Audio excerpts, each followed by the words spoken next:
currently filming their next movie schedule, but they would have loved to be here. But I've worked with them for the past 7, 8 years. It's the third film I've worked with them. It's a really good close working relationship. So I get to answer any questions about sound, but I also know most of the rest of the film questions too. So feel free to ask anything. And yeah, we're happy to chat. What's the next film going to be about? It's actually a complete U-turn from the first three.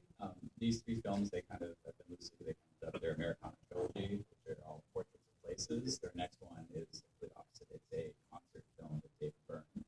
So they're doing this kind of crazy gonzo, David Byrne of the Talking Heads concert film. So it'll be a stylistic departure. It should be a lot of fun.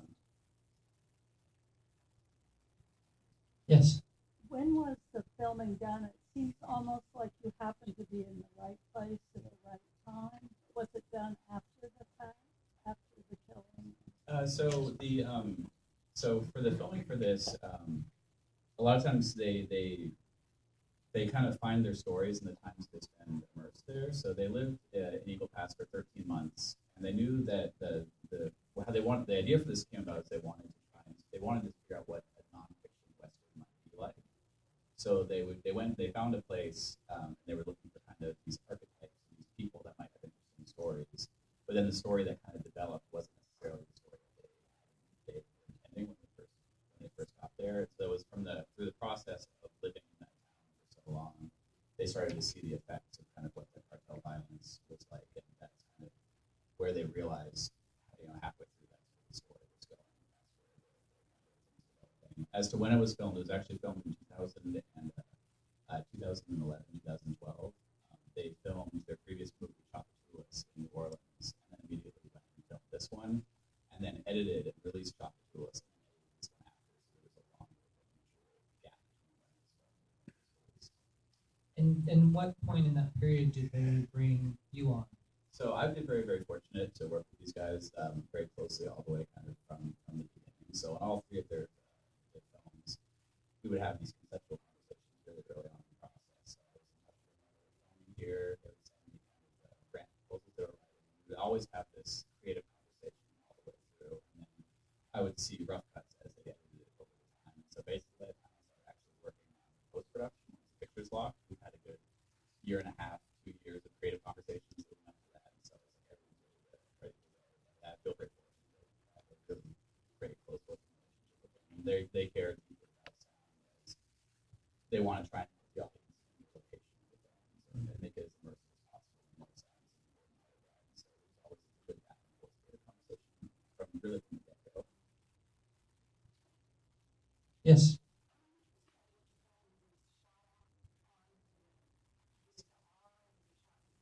So all three of their films were all shot on EX100 cameras. They're cameras that the brothers. Yeah, they're old cameras. Their new one, they finally upgraded their gear. These cameras that they filmed all their stuff on, I think, met their watery end in the Mississippi River shortly after this was filmed on. Yeah, they're old cameras that they just had this particular. The brothers had this way of this.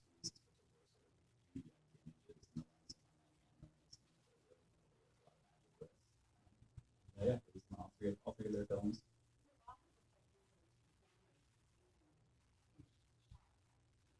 Yeah. So it's primarily Bill and Turner each will have a camera and they'll shoot all the films there. And they also, I think they love too that it has this kind of low definition, sort of grainy sort of feel, which that matches the Western sort of aesthetic and that grit that they thought was kind of a creative part of the film. Yes. Their first one was a movie called 45365. It's a zip code of a small town in Ohio called Sydney. And again, it's a loose trilogy.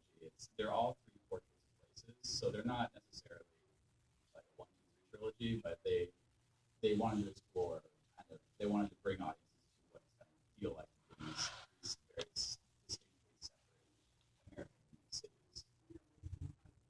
They were raised in Ohio. Sydney was the town that they had the first movie was the town that they grew up in, and they lived in New Orleans when they filmed Chapatulas. They lived in Eagle Pass when they filmed this year, and now they're based in New Orleans.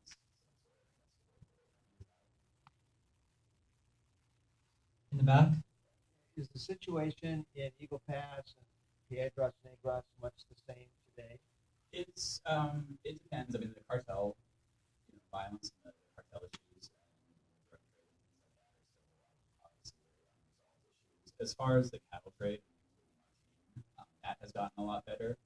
What they did was the big problem. What was in the film is they used to inspect the cattle on the Mexico side of the border, so they would send vets and inspectors from the U.S. side over there, and they had some kidnappings, which kind of was a halt to the cattle trade.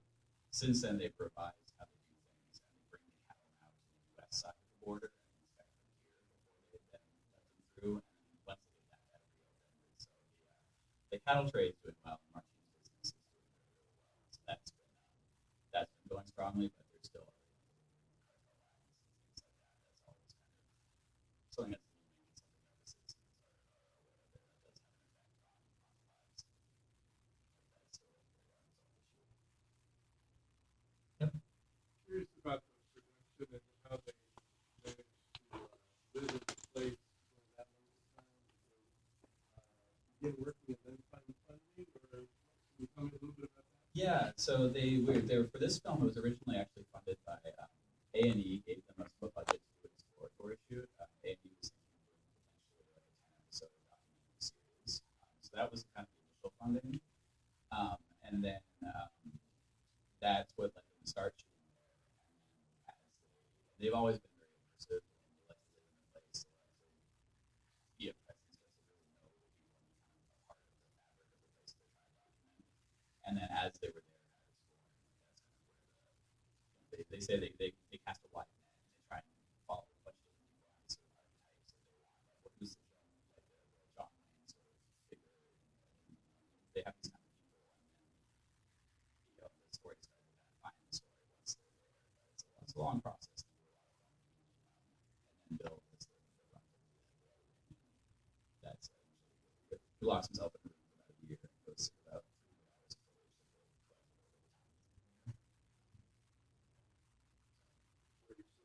that they collected over the time.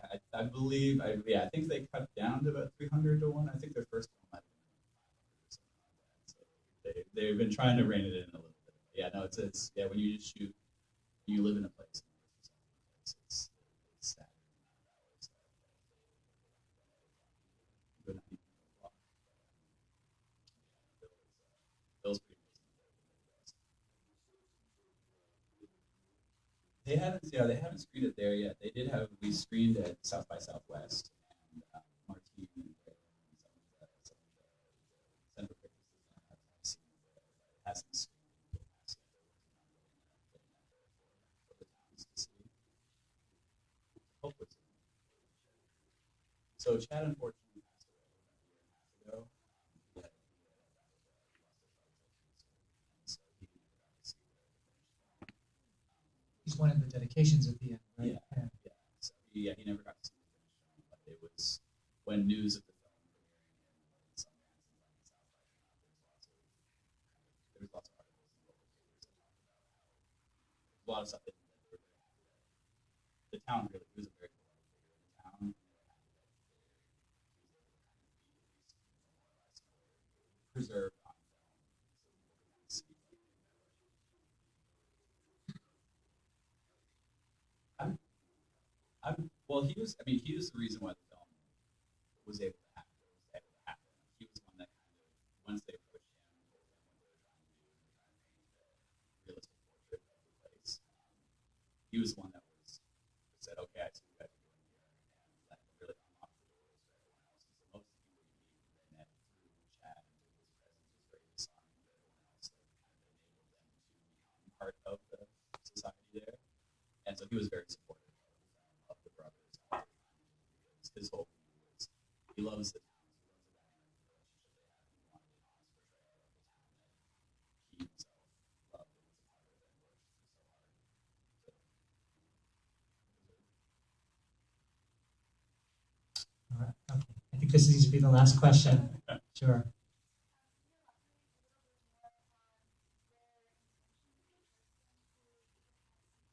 Yeah. So when they finished their New Orleans film, talking to us, they were kind of trying to figure out what they wanted to do next. And Turner had the idea of, it was just a concept of what would a nonfiction western look like. I love the old western movies. I'm curious about what would a documentary western sort of be, and again finding these sort of archetypes, these classic western archetypes, if they existed in the real world. So that was kind of the initial idea. And when they got down there, originally again, it was going to be a short shoot. We're going to kind of explore. Bill said he was kidnapped by Turner because Turner said, we're going to shoot for a week, just bring a week's worth of clothes, come down here. So he packed a week's worth of stuff in his suitcase, went down there, and then months. So, but yeah, the whole impetus was just the idea of the nonfiction western play. All right, everybody, thanks for joining us. Please thank Lawrence for Thank you so much. joining